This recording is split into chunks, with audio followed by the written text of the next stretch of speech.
Hey everyone, so I thought it was time to show you what I did on the front border this year. Now, this is an area that I use the similar concept to plant every year, but I obviously change it up every year because I can't stand the same thing all the time. So this is a skinny, the bed in the ground here is skinny. It's about 2.5 feet wide, maybe even only 2 feet wide. And it's against a white house and a patio on a southern exposure. So I tried a lot of different things to grow here and eventually came to the conclusion that the best thing to do here was to grow annuals that could handle that, because overwintering things in there, especially with snow getting piled on there when we shovel, things like that, was getting difficult. So I have a few perennial things in here that I'll show you, but most everything else is just annuals. And then I also have the big window box up there, and every year that's probably my favorite container to plant up. And I didn't show you guys that when I was planting it up because, you know, first of all, you've seen me do that several times if you've been here before. It's mostly just plunking plants in the ground, and honestly it looks better after it has a little bit of time to grow in because these plants are small, they don't have a lot of color on them, so there's a lot of squint and imagine it when you plant it. And now that we're about a month into this planting, you don't have to squint quite as much. So here's what I did this year. Past couple of years I've been trying to do a better job of planting the window box and the planting below it in a complementary style, trying to make them look more cohesive. So we can just start at one end and work our way down, but along the back is where I plant all the dinner plate dahlias, so all the tall dahlias. So that's why you see the stakes sticking up back there. It won't be long before we don't see those stakes anymore, but that's what I use to do like a Florida weave, although I don't even do the back part of the Florida weave half the time now because obviously the wall protects them there. But anyway, so I just do a Florida weave to hold the dahlias upright here. So that's the first layer, is a mixed variety of dinner plate dahlias in no particular order. The rest of it, however, is very much segmented and very repetitive, which is not something I do often, but I like to do here because I think this has a chance of becoming too busy very easily. There are a couple of permanent elements here. One is this Pearl d'Azur clematis, which I didn't do a very good job training up at this point. I do have it going up now, so there's a bit of a snarl of them there, but it's blooming and it's beautiful. These are huge blue clematis blooms on this one. Now you'll notice that the autumn sunset climbing rose that's been here for many years is gone. I swapped that out this year. It died despite winter protection, although I got it on there kind of late. The canes died back again this year, and I just decided I am all done having to mess with that. So I went and I got an above and beyond climbing rose. So it's down here, it's bloomed. The flowers are pretty much done, so they're very white right now, but they come out kind of yellow peach. This is a very common rose that you can see in a lot of places. Caleb over at Wise Guide has a couple of really huge ones. I expect it to grow fairly quickly, but it's still too small to even sort of train up. So that will eventually climb up here, and hopefully that will perform better for me in the long term. I also have a Rise Up Amberness rose here. This is sort of a short climber from Proven Winners. This died back to the ground too, but as you can see, it got, I would say, 3.5 feet tall probably, and covered in bloom. So that's just fine. If that dies back to the ground, actually that's not a problem for me, because I really planted that there to cover the bare legs of the climbing rose over here. And last year I did sort of push the canes that direction. So that's it for permanent garden plantings. So this right here is a tear blue delphinium. This reseeds and I just let it. They're so beautiful. So that's not really part of the designed planting, but we let that grow. After we get past the back row of the dinner plate dahlias, we've got Angelonia worked throughout here. These are all the super blue. These should get 36, 40 inches tall, they say. I hope they do that. So we've got those mixed in, and then I also have some Wedgwood blue mixed in. So we sort of are, I think we're alternating clumps of these, maybe. I can't remember exactly how I did that. And then I have 1, 2, 3, 4, 5 of the Queen Tut Papyrus. mixed in here. And that is a new plant, a new papyrus that I'm planting in containers in the ground and in the pond. And I'm kind of loving it so far. I love this texture contrast. Some are a little bit more yellowy than others. I don't know. It doesn't bother me. As long as they're happy, I don't care. So those are sort of mixed in there. Then we move forward. I did plant one dahlia in front of that, and it's Clear Lake Peach Fuzz, I think. This particular one is not looking super great. I don't know what we're dealing with there. We're just gonna play that out. But this one has a bud on it. So those are dotted as a front row layer as well. Now we get into sort of the main floral planting here after the Angelonia. So this is Supertunia Mini Vista Lemon, Yellow, something like that.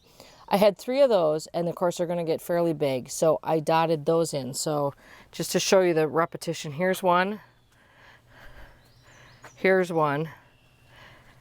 and here's one. The main flower probably that you can see planted in here is this white begonia, Surefire white begonia. White's a new addition this year, and I kind of always think that a little bit of white helps against the White House to have things make sense. So I planted 2 or possibly 3 of those in 3 different clumps. As we go along, you can kind of see how those are doing over here. In terms of other flowers, I also planted Peachy Keen, Superbina Royale Peachy Keen. And there's not a lot of any of these things, it's just that they repeat. So there's one, we've got one here, we've got one there. I kind of feel like there was one down here, or like there should have been, but I'm not seeing it, so maybe I didn't put one there. Then on the very front edge, I alternated clumps of both Secretia Purple Heart, which will get quite big and will overhang that edge, but I also wanted a little bit of a more narrow texture there, so I went with this. And this is a carex called Feather Falls. I think it's relatively new, and it is supposed to be able to take quite a bit of sun, and as you know, this is full sun, and so far there's no browning of tips or anything. It's also apparently potentially hardy to zone 5. So I have it planted elsewhere in the garden as well. So we're going to see. I mean, it's borderline. They're not positive about that. So we'll see.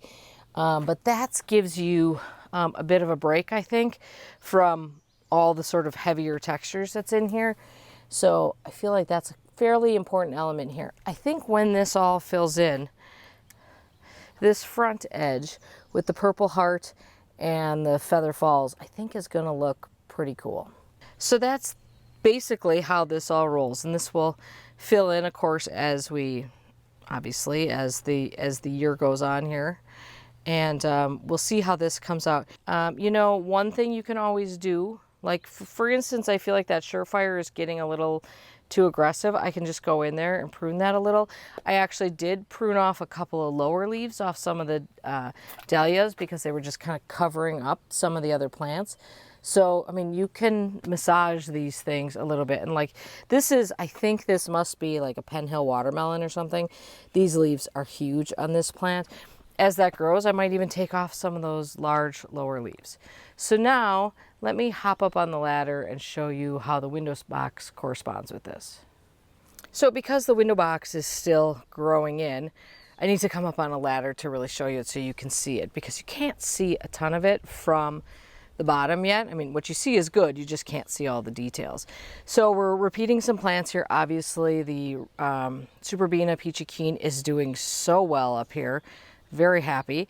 I've also included the Secretia Purple Heart in here, and we've got Angel Face Blue Angelonia in the back. Now that is not the super blue, that's the regular one, so it should stay shorter.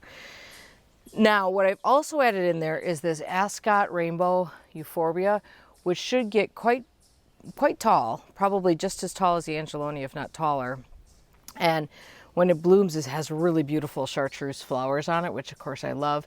Those are kind of hidden in there right now, but I have no worries that they'll be able to come through because they're a pretty tough plant.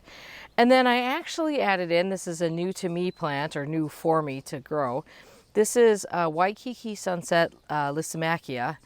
And I bought it because of the variegated foliage. Although what's really interesting is that notice how this one has very good variegation and this one and this one do not. That's how it's been. I bought them this way and I assumed the others would get the variegation once they got into more sun or whatever. And it just hasn't happened. I don't mind the color. It's just interesting to me that some don't have the really good variegation. Now, I wasn't planting it for the flowers. It was not even on my radar to worry about them flowering. Now that they're flowering, I actually really like it.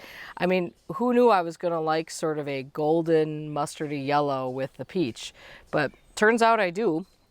So there you go. So I actually am really liking those. I didn't want to put a long drapey plant in here because the dahlias will grow right up to the bottom of the window box.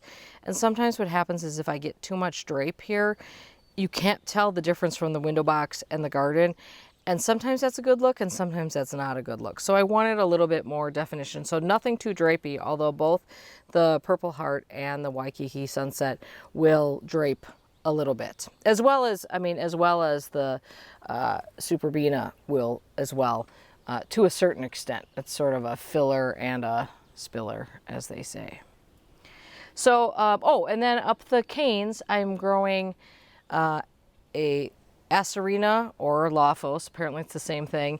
This one's called Wine Red, so it's a kind of a fuchsia color. So that's what's growing up there. Now that one is doing much better than this one. Don't fully know what's going on there. We'll have to I have to investigate that a little bit. I do have drip running up to this. I have here's the white cord, or the white drip supply tube, which will not be seen once those dahlias are up. And then there's drip in here. And I have a little control for this drip, so I can turn it off and on. So if I feel like this window box is getting too much water, I can just turn it off for a couple of days. Otherwise, everything is on an every other day watering schedule right now. As summer comes on, that will go to an everyday watering schedule. I am so far very happy with the window box. I'll be much happier when that euphorbia starts coming up because that's kind of an important foliage element that we're missing from down on the ground at this point. But once that euphorbia gets a little size on it, I think it'll be very, very good. Oh, and one thing I just wanted to show you is that this dahlia right here overwintered last year. I don't know what dahlia it is. I couldn't find a